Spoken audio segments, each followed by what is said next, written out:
नमस्कार साथियों, सुबह स्टेप के यूट्यूब चैनल में आप सबका स्वागत है। मेरा नाम है अजय और आशा करता हूं कि आप सब पूर्ण रूप से स्वस्थ होंगे, बहुत अच्छे से अपनी परीक्षा की तैयारी भी कर रहे होंगे। तो चलिए साथियों, आज की इस एचपीएस मेंस हिंदी की कक्षा हम आरंभ करते हैं। सुबह स्टेप ने ये कक्षा उन विद्यार्थियों के लिए आरंभ की है जो मेंस की तैयारी कर रहे हैं और हिंदी में बहुत ज़्यादा समस्याएं आती हैं, तो उनको ये कक्षा बहुत ही लाभदायक सिद्ध होगी। उनके लिए कक्षा बहुत लाभदायक सिद्ध होगी। इस कक्षा के साथ जुड़ने से उनको हिंदी व्याकरण के सभी विषयों में जो जो समस्याएं हैं, उन समस्याओं का समाधान मिलेगा, उन समस्याओं का उत्तर भी मिलेगा। तो चले करते हैं आज की कक्षा को शुरू। तो साथियों, आज की ये जो कक्षा है हमारी होने वाली है काल पर और कारक चिन्हों के बारे में हम पढ़ेंगे। तो काल की बात करते हैं। काल किसे कहा जाता है? अगर काल की बात करें तो काल क्रिया के होने का समय, कि क्रिया कब हुई है उसके बारे में हमें काल से पता चलता है। मतलब कार्य के होने का समय हमें काल से पता लगता है। क्रिया के जिस रूप से कार्य करने या होने के समय का ज्ञान होता है उसको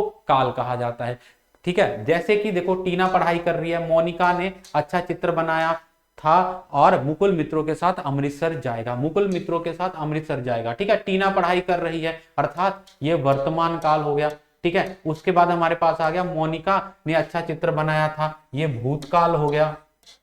ठीक है, और उसके बाद हमारे पास अमृतसर जाएगा, अर्थात ये भविष्य काल हो गया। तो इससे हमें क्या पता चलता है? काल के कितने प्रकार होते हैं? काल के मुख्य रूप से 3 प्रकार होते हैं: भूतकाल, वर्तमान काल और भविष्य काल। ठीक है, तो वर्तमान काल क्रिया का वह रूप जिससे कार्य के वर्तमान समय में होने का पता चलता है, कि कार्य जो वर्तमान समय में हो रहा है उसको वर्तमान काल कहा जाता है। आनंद सो रहा है, मैं पढ़ रहा हूं, तुम क्या लिख रही हो। वर्तमान समय समझते हैं, जो अभी समय चल रहा है उसको वर्तमान काल कहा जा रहा है, कि अभी जो कार्य हो रहा है उसको वर्तमान काल कहा जाता है। ठीक है, तो क्रिया का वह रूप जिससे कार्य के वर्तमान समय में होने का पता चलता है उसको वर्तमान काल कहा जाता है। ठीक है, उदाहरण आपको बता दी। वर्तमान काल के हमारे पास 6 भेद होते हैं। कितने भेद होते हैं? 6 भेद। याद रखेगा कौन कौन से? सामान्य वर्तमान काल, अपूर्ण वर्तमान काल, पूर्ण वर्तमान काल, संदिग्ध वर्तमान काल, तत्कालीन वर्तमान काल और संभाव्य वर्तमान काल। ये 6 प्रकार होते हैं। अब आइए जानते हैं एक एक करके इनके बारे में। तो सामान्य वर्तमान काल कौन सा होता है? क्रिया का वह रूप जो वर्तमान के सामान्य रूप के बारे में बताता है, सामान्य रूप के बारे में बताएगा।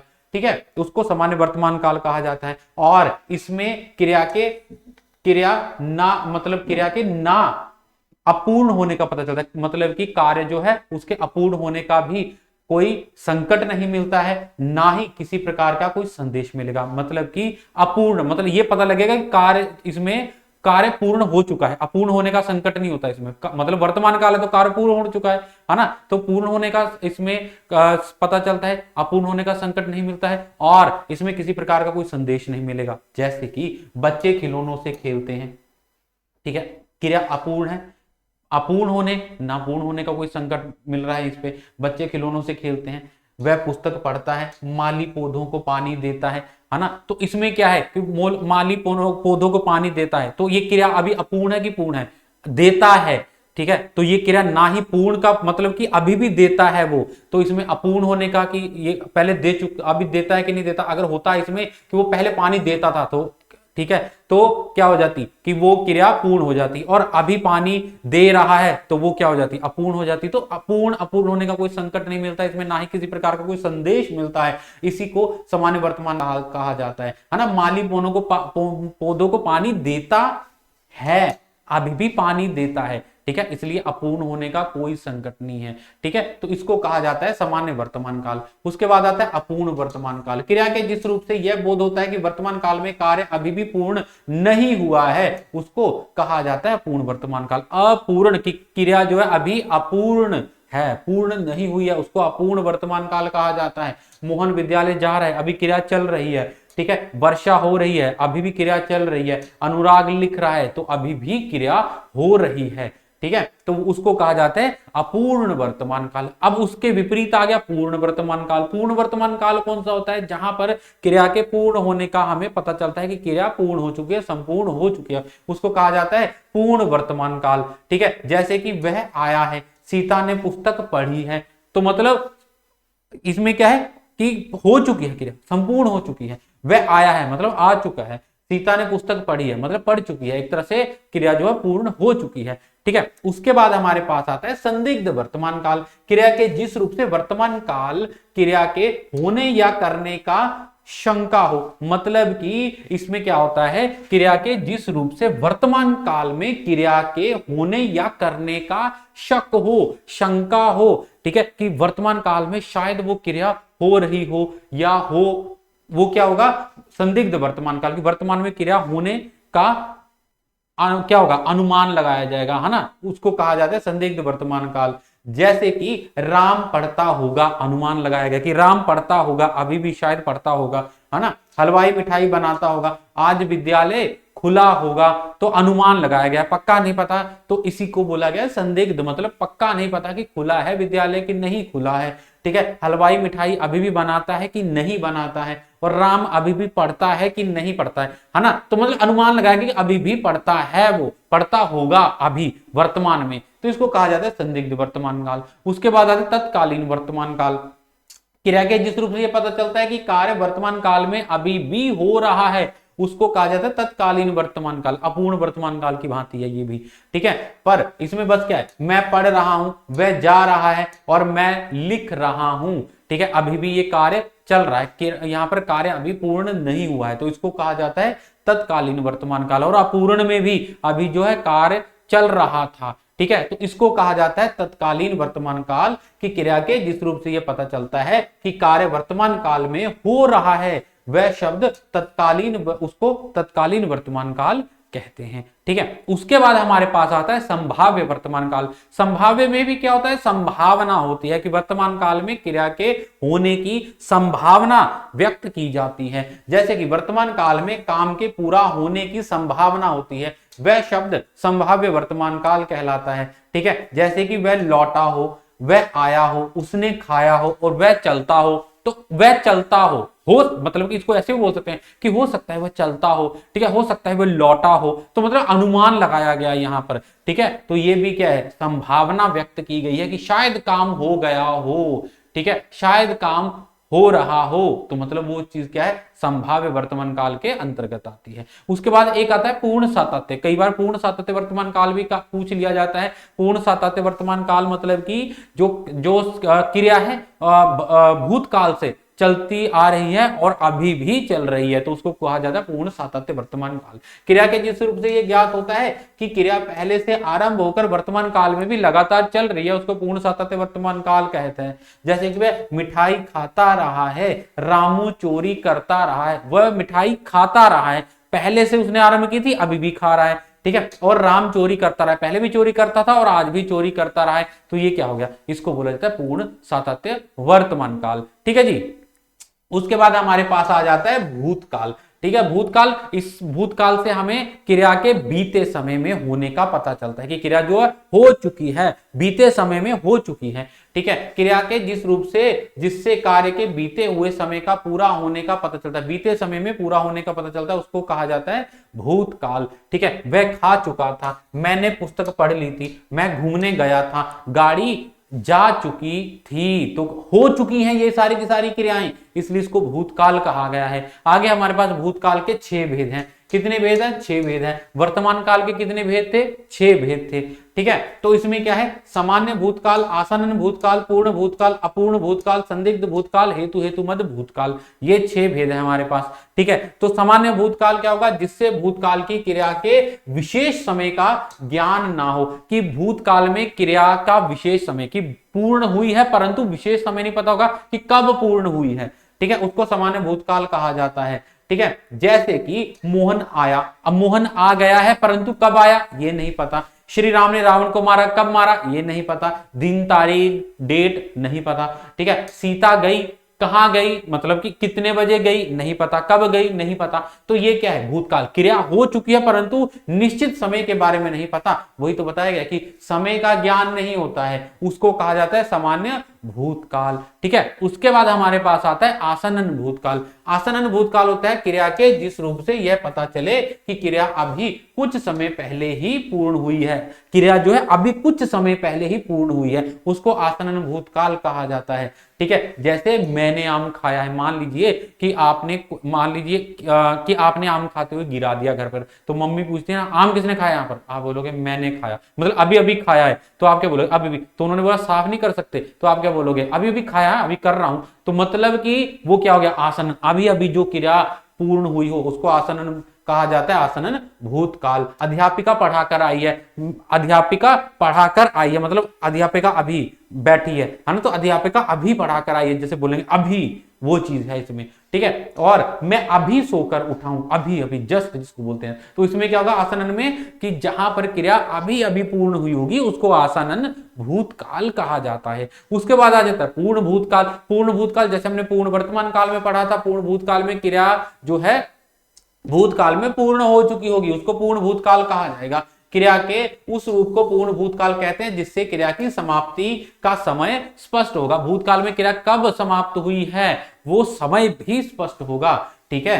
तो उससे हमें पता चल जाता है कि वो पूर्ण भूतकाल है। जैसे कि उसने सुरेश को सुबह मारा था, तो इसमें कब मारा था, सुबह, ठीक है। महादेवी वर्मा ने संस्मरण लिखे, कब लिखे, अब बोलोगे यहां पर, तो यहां तो बताया ही नहीं है कि समय कब है, तो भाई महादेवी वर्मा का जब समय था तभी उन्होंने उपन्यास लिखे होंगे, जो भी उन्होंने अपनी रचनाएं लिखी होंगी, तो उनका एक काल है, रचना काल है, तो उसी काल के दौरान उन्होंने रचना की है, तो समय व्यक्त है यहाँ पर। अंग्रेजों ने भारत पर राज किया, अब अंग्रेजों ने भारत पर राज किया तो उसका समय भी निश्चित है, कितने से कितने तक राज किया, है ना, तो इसको कहा जाता है इस पूर्ण भूतकाल जिसमें समय व्यक्त किया गया हो। उसके बाद हमारे पास आता है अपूर्ण भूतकाल। अपूर्ण भूतकाल होता है जिस क्रिया से यह पता चलता है कि भूतकाल में क्रिया संपन्न नहीं हुई थी, क्रिया संपन्न नहीं हुई थी, ठीक है, क्रिया अभी भी चल रही है, वह है अपूर्ण भूतकाल, उसको कहा जाता है।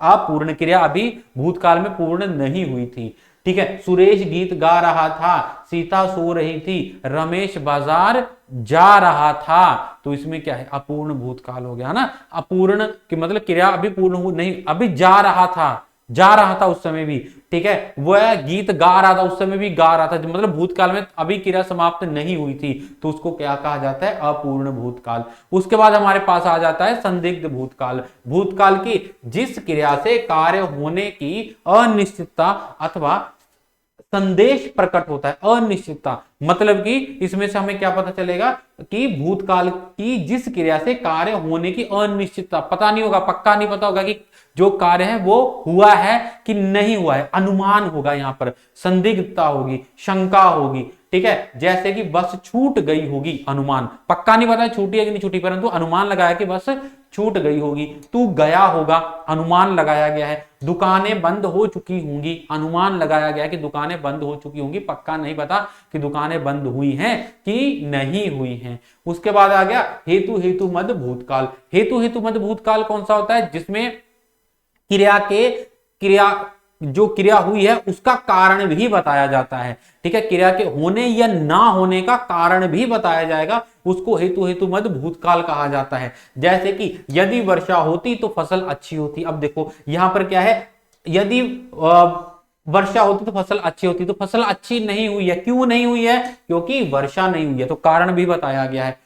यदि तुमने परिश्रम किया होता तो पास हो जाते, है ना, तो वो पास क्यों नहीं हुआ, मतलब भूतकाल में पास नहीं हुआ है ना, क्रिया पूर्ण हो चुकी है, परंतु मतलब क्रिया पूर्ण होगी ना, वो फेल हो गया है, पूर्ण हो चुका है, तो वो क्यों फेल हुआ है, क्योंकि उसने परिश्रम नहीं किया, कारण बताया गया है, तो उसको हेतु हेतु मद भूतकाल कहा जाता है। उसके बाद हमारे पास आता है समयकालीन, जहां पर समयकालीन भूतकाल, जहां पर आपको समय व्यक्त किया गया हो, समय बताया गया हो कि क्रिया कब हुई है, निश्चित समय आपको बताया जाता है, उसको कहा जाता है समयकालीन भूतकाल, ठीक है।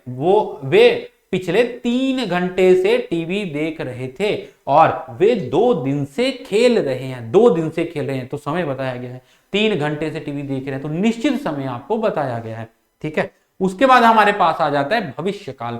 भविष्यकाल क्रिया का भविष्य में होने, जब क्रिया का भविष्य में होने का संकेत मिलता है, पूर्ण होने का या पूर्ण होने का संकेत मिलता है, उसको भविष्यकाल कहा जाता है। जैसे कि वह कल घर जाएगा, तो भविष्य की बात की गई है, ठीक है। मैं समय पर काम कर लूंगा, उसके बाद चिंटू कल कसोली जाएगा, तो मतलब इसमें क्या है, भविष्य के बारे में बात की जा रही है, अभी आने वाले समय की बात की जा रही है। भविष्यकाल के 3 भेद होते हैं, ठीक है, वर्तमान के 6 थे, भूत के 6 थे, परंतु भविष्यकाल के मात्र 3 भेद होते हैं। कौन कौन से, सामान्य भविष्यकाल, संभाव्य भविष्यकाल और हेतु हेतु मद भविष्यकाल, ठीक है। तो हमारे पास आता है सामान्य भविष्यकाल। क्रिया के जिस रूप से उसके भविष्य में सामान्य ढंग का पता चलता हो कि वह क्रिया सामान्य भविष्य काल की क्रिया कहलाती है। इससे यह पता लगता है कि क्रिया सामान्य वक्त भविष्य में होगी, मतलब कि सामान्य जो भविष्य में होगी ये क्रिया, ठीक है, कि क्रिया के जिस रूप से उसके भविष्य में होने का पता चलता है उसको सामान्य भविष्यकाल कहा जाता है। ठीक है, जैसे कि वह घर जाएगा, बच्चे कैरम बोर्ड खेलेंगे, दीपक अखबार बेचेगा, तो इसमें क्या है, भविष्य काल की बात की गई है। सारी की सारी क्रियाएं भविष्य के बारे में, इसलिए बताया गया क्रिया के जिस रूप से उसके भविष्य में सामान्य ढंग से होने का पता चलता है कि सामान्य ढंग से होगी, तो वो सामान्य भविष्यकाल उसको कहलाता है, उसको कहा जाता है। उसके बाद आता है संभाव्य भविष्यकाल। संभाव्य भविष्यकाल कौन सा होता है, क्रिया के जिस रूप से उसके भविष्य में होने की संभावना व्यक्त की जाएगी, संभावना प्रकट की जाएगी, उसको कहा जाता है संभाव्य भविष्यकाल। की संभावना है कि भविष्य में ये क्रिया जो हो जाएगी। ठीक है, जैसे कि परीक्षा में शायद मुझे अच्छे अंक प्राप्त हो, परंतु अनुमान है। ठीक है, शायद चोर पकड़ा जाए, हो सकता है कि मैं कल वहां जाऊं, तो अनुमान है। ठीक है, यहां पर शंका है, पूर्ण निश्चित रूप से नहीं कहा गया है, अनिश्चितता का यहां पर पता चल रहा है। ठीक है, उसके बाद आ जाता है हेतु मद भविष्य काल। क्रिया के जिस रूप से एक कार्य का पूरा होना, वही चीज की कारण बताया जाएगा, भविष्य में क्रिया के होने या ना होने का कारण भी आपको बताया जाएगा, उसको हेतु मद भविष्य काल कहा जाता है। ठीक है, वह कमाए तो मैं खाऊं। अब देखो, मैं कैसे खाऊंगा, मतलब भविष्य की बात की गई, कैसे खाऊंगा, अगर वो कमाएगा तो। ठीक है, वह आता तो मैं जाऊं, वह आए तो मैं जाऊं, वो जाएगा जब वो आएगा। ठीक है, जो कमाए सो खाए, जो कमाएगा वह खाएगा, तो भविष्य की बात की गई है और कारण भी साथ में बताया गया है। उसके बाद आ गया सातत्य बोधक भविष्य काल। मतलब कि वैसे तो तीन ही है मुख्य रूप से, परंतु कई बार ऐसे भी प्रश्न पूछ लिए जाते हैं, ऐसा वाक्य भी पूछ लिया जाता है कि जिस क्रिया के रूप से भविष्य में भी कार्य, मतलब अभी जो क्रिया चल रही है भविष्य में भी अनुमान है कि ये क्रिया ऐसी ही चलती रहेगी, उसको सातत्य बोधक भविष्यकाल कहा जाता है। जैसे कि मैं आपके काम आता रहूंगा, अभी तक आया हूं ना काम, तो आगे भी आता रहूंगा। मैं समय से पुस्तकालय जाता रहूंगा, कि अभी तक तो मैं पुस्तकालय अर्थात लाइब्रेरी जाता रहूं और भविष्य में भी जाने का पूर्ण अनुमान है। ठीक है, इसको कहा जाता है सातत्य बोधक भविष्य काल। ठीक है जी, तो ये थे हमारे काल, भूत, भविष्य और वर्तमान, तीन काल थे हमने। ठीक है, और उनके भेद भी पढ़ लिए। हमारे पास भूतकाल के 6 भेद, उसके बाद हमारे पास आ गया वर्तमान काल के 6 भेद और भविष्य काल के 3 भेद, तो उनको याद कर लीजिएगा, अच्छे से पढ़ लीजिएगा। ठीक है जी, चलें अगला विषय हमारा होगा कारक। कारक के बारे में जानेंगे, कारक किसे कहा जाता है, कारक क्या है, कारक क्या करता है, वाक्य में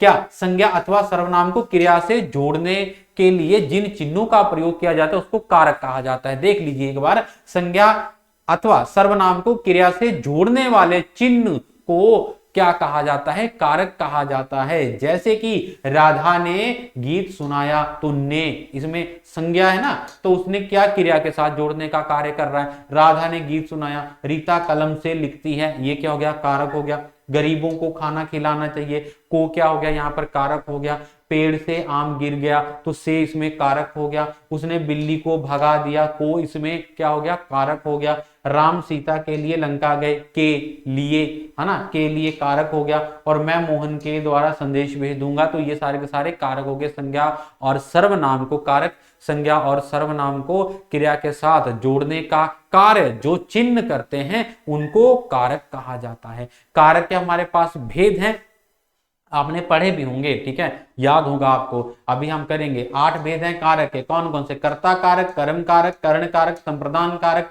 अपादान कारक, संबंध कारक, अधिकरण कारक और संबोधन कारक। 8 प्रकार के कारक हैं। याद कैसे करना है, याद है आपने 9th या 10th में जरूर ऐसा पढ़ा होगा, कर्ता ने, ठीक है, कर्ता ने कर्म को कर्ण से के द्वारा, संप्रदान को के लिए, अपदान से और संबंध का के की रारेरी और अधिकरण में पर और संबोधन है, अरे ऐसे पढ़ते थे ना, कर्ता ने कर्म को कर्ण से, ठीक है, तो वही चीज है। बस इसको ऐसे एक बार देख लेना, मतलब कि कर्ता का विभक्ति चिन्ह क्या होता है, ने होता है। कर्म का विभक्ति चिन्ह को होता है।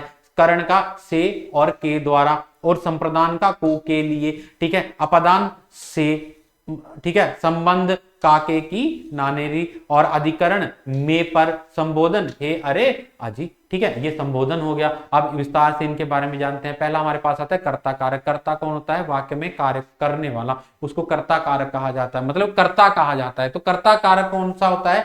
वाक्य में जिस शब्द द्वारा काम के करने वाले का बोध होता हो कि क्रिया को कौन कर रहा है, वो बोध करवाता है, उसको कर्ता कारक कहा जाता है। ठीक है, इसका विभक्ति चिन्ह क्या होता है? इसका विभक्ति चिन्ह होता है कर्ता ने। इसका विभक्ति चिन्ह क्या हुआ? ने। अभी बताया था ना, कर्ता ने कर्म को करण से, है ना, तो ये विभक्ति चिन्ह हो गया, ने से के, तो ये। ठीक है, तो कर्ता का विभक्ति चिन्ह क्या हो गया? ने। ठीक है, जहां पर ने लगा होगा तो ने मतलब क्रिया के करने वाले के बारे में बताएगा। देखो, राम ने रोटी खाई, किसने रोटी खाई? राम ने, तो राम कर्ता हो गया।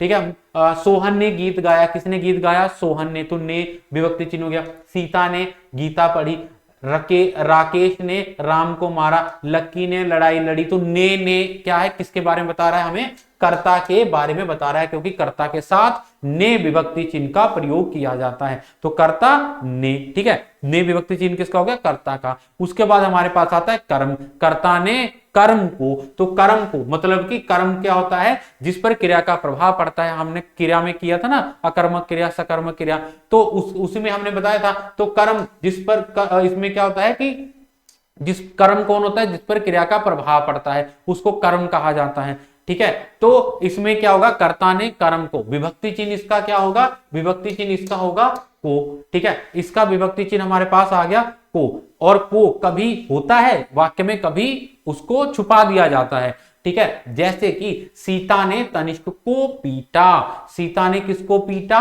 तनिष्क को किसके साथ लगा है? तनिष्क के साथ, तो तनिष्क क्या हो गया? यहां पर हमारे पास कर्म कारक हो गया। विनय पुस्तक पढ़ रहा है, कौन पुस्तक पढ़ रहा है? विनय। अब देखो, विनय पुस्तक पढ़ रहा है, विनय किस क्रिया का प्रभाव? पढ़ना, कि क्या पढ़ा जा रहा है? पुस्तक पढ़ी जा रही है, प्रभाव पुस्तक पर पड़ रहा है, तो इसमें क्या हो गया? कर्म हो गया पुस्तक, है ना। तो अब इसको ऐसे भी लिख सकते हैं, विनय पुस्तक को पढ़ रहा है ना, तो को यहां पर क्या हो जाएगा? हो गया ना, आ गया हमारे पास कर्म। तो ऐसे भी मतलब इसमें छिपाया गया है को विभक्ति चिन्ह। ठीक है, तो कर्म का विभक्ति चिन्ह क्या हो गया? कर्म का विभक्ति चिन्ह होता है को। उसके बाद हमारे पास आता है कर्ण कारक। कर्ण कारक क्या होता है? जिसके द्वारा कार्य संपूर्ण किया जाता है। ठीक है, जिसके द्वारा क्रिया पूरी की जाती है, कार्य पूरा किया जाता है, उसको कर्ण कारक कहते हैं। मतलब जो साधन होता है, माध्यम होता है। ठीक है, जिसके द्वारा क्रिया संपूर्ण की जाती है। जैसे कि बालक गेंद से खेल रहे हैं, हाँ, कर्ता ने कर्म को कर्ण से, तो इसका विभक्ति चिन्ह क्या होता है? इसका विभक्ति चिन्ह से या के द्वारा। इसका विभक्ति चिन्ह क्या होता है? से या के द्वारा। ठीक है, अब देखो वाक्य में बालक गेंद से खेल रहे हैं, या मैं इसको ऐसे भी बोल सकता हूं, बालक गेंद के द्वारा खेल रहे हैं, है ना, एक ही चीज हो गई। तो से या के द्वारा इसका विभक्ति चिन्ह होता है ना। तो ये हमारे पता लग गया। बच्चा बोतल से दूध पी रहा है, या बच्चा बोतल के द्वारा दूध पी रहा है। ठीक है, तो किसके माध्यम से दूध पी रहा है? बोतल के माध्यम से, कर्णकार हो गया। राम ने रावण को बाण से मारा। ठीक है, राम ने रावण को किससे मारा? राम ने रावण को किसके द्वारा मारा? बाण के द्वारा मारा। राम ने रावण को बाण से, मतलब बाण इसमें क्या हो गया? कर्ण कारक हो गया। ठीक है, वह कुल्हाड़ी से पेड़ काट रहा है, तो किससे काट रहा है? कुल्हाड़ी से। किसको काट रहा है? पेड़ को। तो क्या कट रहा है यहां पर? पेड़ कट रहा है, किसके माध्यम से कट रहा है? कुल्हाड़ी के माध्यम से। ठीक है, और सीता ने फूलों से रंगोली बनाई, किससे? फूलों से रंगोली बनाई। ठीक है, तो से विभक्ति चिन्ह जिसके माध्यम से कार्य पूर्ण हो रहा हो, उसको कहा जाता है कर्ण कारक। उसके बाद हमारे पास आता है संप्रदान कारक। संप्रदान कारक क्या होता है? संप्रदान का अर्थ होता है देना, जहां पर देने का भाव होता हो उसको संप्रदान कारक कहा जाता है। मतलब कि किसी के लिए कुछ करने का, या फिर किसी के लिए कुछ, किसी को कुछ देने का भाव जहां पर प्रकट हो, उसको कहा जाता है संप्रदान कारक। ठीक है, जैसे कि इसमें क्या होता है? संप्रदान कारक में मां बच्चों के लिए खाना लाई, मां बच्चों के लिए खाना लाई, अर्थात बच्चों को देने के लिए खाना लाई। ठीक है, मोहन ने गरीबों को कपड़े दिए, मैं पिताजी के लिए चाय बना रहा हूं, मतलब पिताजी को चाय देने के लिए बना रहा हूं। मोहन गरीबों को कपड़े, मोहन ने गरीबों को कपड़े दिए, देने का भाव है। और माँ बच्चे के लिए खाना लाई, क्यों खाना लाई? देने के लिए, खिलाने के लिए। तो किसी के लिए कुछ करने का या किसी को कुछ देने का भाव होता है, वहां पर संप्रदान कारक होता है। ठीक है। अपादान कारक क्या होता है? अपादान कारक में जहां पर अलगाव, अलग होना दिखाया जाता है, एक वस्तु का दूसरी वस्तु से दूरी, अलगाव दिखाया जाता है, उत्पन्न होना, ठीक है। मतलब इसमें क्या है? अलगाव दिखाया जाता है, अलग होना दिखाया जाता है, दूरी दिखाई जाती है, ठीक है। उत्पन्न होना, डरना, लजाना, तुलना करना, ये सारे के सारे भाव होंगे, वहां पर अपादान कारक होता है। मुख्य रूप से जहां पर अलग होना दिखाया जाएगा, दूरी दिखाई जाएगी, परंतु उत्पन्न होना, डरना और ये चीजें, तुलना करना, ये भी आ जाते हैं। इससे संबंधित वाक्य पूछ लेते हैं, वो अपादान कारक के अंतर्गत ही आते हैं, ठीक है। और इसका विभक्ति चिन्ह क्या होता है? से, ठीक है। पेड़ से फल गिरा, मतलब अलग हो गया, अलग होना दिखाया गया। सूरज घर से चल पड़ा, ठीक है, तो अलग हो गया, घर से चल पड़ा मतलब घर से अलग हो गया। बिल्ली छत से कूद गई, छत से अलग हो गई। सांप बिल से बाहर निकला, उत्पन्न हुआ, ठीक है। और हिमालय गंगा से निकलती है, निकलती मतलब उत्पन्न होती है, तो ये क्या हो गया हमारे पास? अपादान कारक हो गया। उसके बाद हो गया संबंध कारक। संज्ञा या सर्वनाम का वह रूप जो हमें किन्हीं दो वस्तुओं के बीच में संबंध का बोध करवाता है, उसको संबंध कारक कहा जाता है, ठीक है। और इसका चिन्ह क्या होते हैं? काके की, नाने, ना, रा, रे, री, ये सारे के सारे इसके चिन्ह होते हैं। जैसे रीता की बहन माया है, रीता और बहन का, रीता और माया का संबंध बता रहे हैं कि वो बहन है ना।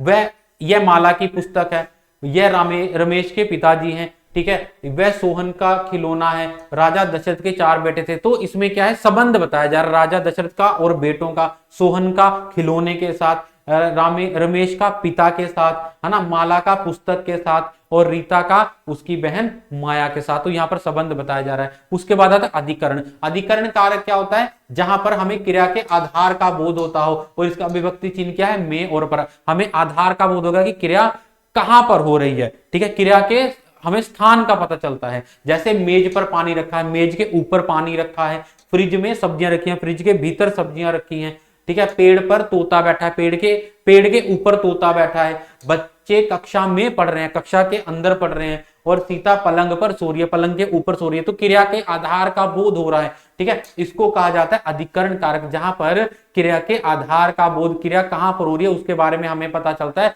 उसको कहा जाता है अधिकरण कारक। उसके बाद हमारे पास आता है संबोधन कारक। संबोधन मतलब किसी को बुलाने के लिए, किसी को पुकारने के लिए जिन शब्दों का प्रयोग किया जाता है उनको संबोधन कारक कहा जाता है, ठीक है। देखो इसमें क्या है, इसका जो इसमें जो विस्मय आदि बोधक चिन्ह, ये वाला चिन्ह प्रयोग होता है, ठीक है। ये वाला चिन्ह आपको देखने को मिलेगा। जैसे अरे भैया, देखो संबोधन कर रहे हैं, अरे भैया, अरे अरे सुनो, ठीक है, ये हो गया। अरे बच्चों, हे ईश्वर, अजी सुनते हो, वो चीज है ना, बुलाने के लिए, हे ईश्वर बुलाने के लिए, ठीक है। अरे बच्चों मतलब क्या है? बुलाने के लिए, संबोधन करने के लिए ये वाले चिन्ह का प्रयोग किया जाता है, जिसको संबोधन कारक कहते हैं। तो साथियों, ये थी हमारी आज की कक्षा का विषय, जिसमें हमने काल के बारे में और कारक के बारे में पढ़ा है। आशा करता हूं कि आपको आज का विषय समझ में आ गया होगा। एक बार फिर से कक्षा को जरूर देखिएगा और अच्छे से फिर से विषय को समझने का प्रयास कीजिएगा। जहां पर अगर आपको थोड़ी सी शंका लगी होगी, वो शंका फिर से दोबारा कक्षा देखेंगे तो आपकी उस शंका का समाधान भी हो जाएगा। तो आज की कक्षा को यहीं पर विराम देते हैं। आप सबका बहुत बहुत धन्यवाद कक्षा में अंत तक बने रहने के लिए। स्वस्थ रहें, सुरक्षित रहें और प्रसन्न रहें। धन्यवाद।